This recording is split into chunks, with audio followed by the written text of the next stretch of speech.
my beautiful wife and precious daughter, as I slip out of bed in the morning and see the halos around their beautiful heads. Okay, it really doesn't happen. What happens is I have a 100-pound German Shepherd right in my ear panting, and then I've got to kick my daughter's foot out of my face, which is a good day because usually her butt's in my face and her feet's in my ribs and I'm just ready to jump off. She does a good job, but I do try to sneak out and I let Night out and make myself a cup of coffee. Then I stretch and I go for a run with him. What inspires me is after the run and I'm sipping on some coffee, I hear reveille. So Night, as I have trained him, will take a seat, here's reveille, and we'll salute the flag. Okay, it really doesn't happen like that. What happens is, I'm sprawled out on the ground, trying to catch my breath. I've got a 100-pound German Shepherd licking me all over the face, jumping on top of me.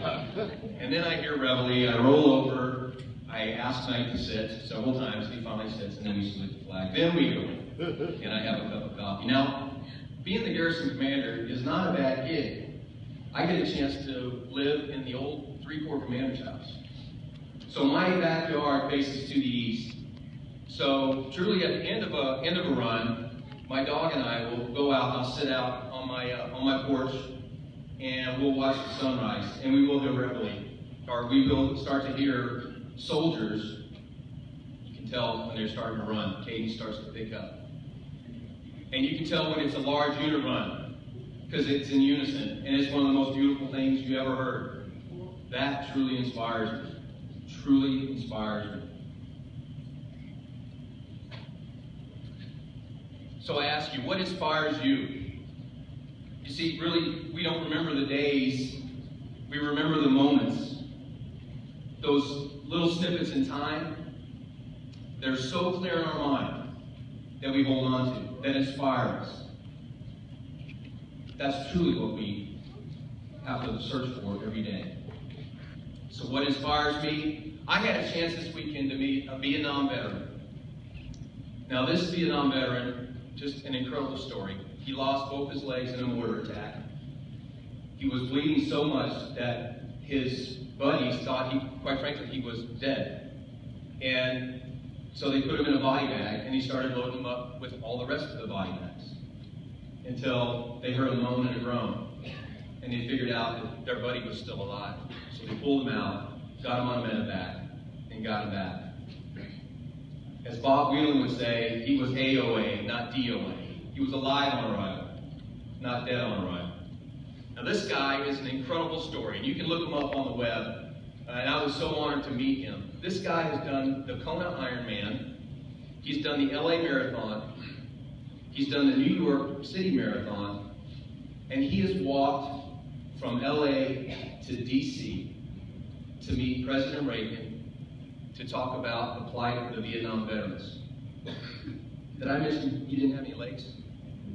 He didn't have any legs. It took him almost 4 years to do that. 4 years. Incredible, incredible. He does tell a story, very strong man, obviously, you have to walk with your arms. So he was in a lot of bench press contests, and he won this one bench press contest with normal-legged folks. But they disqualified him because he didn't have his feet on the floor. Can you imagine? Can you imagine? Now, that truly, just his personality was incredible. So he truly inspired me, and I just thought to myself, why couldn't I live a life inspired like Bob?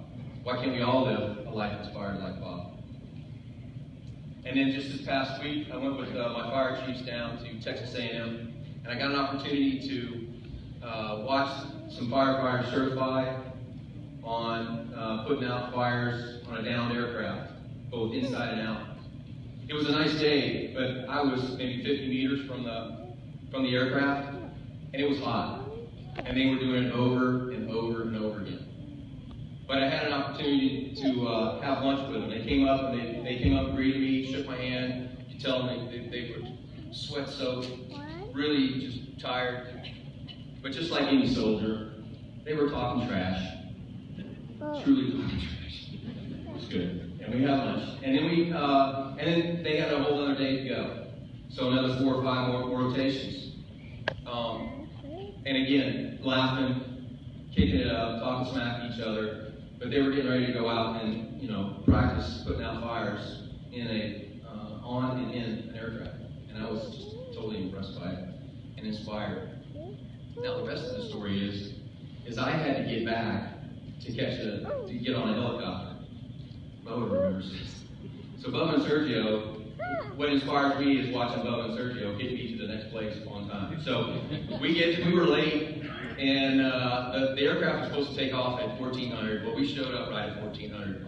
And the aircraft, I could see the rotors running, and I was trying to be as calm as I could, but I know my leg was tapping back and forth, and I know Bubba could tell I was a little nervous because I needed to get on the aircraft because we had a state representative that I needed to show around before it.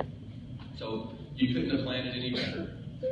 We come pulling up, and if we could have done a fishtail in, that would have been awesome. I just got out of the truck and walked right on the aircraft like we knew what we were doing. So we looked like those ducks on the pond, nice and smooth on the top side, but we were on the inside, right? Truly inspires me.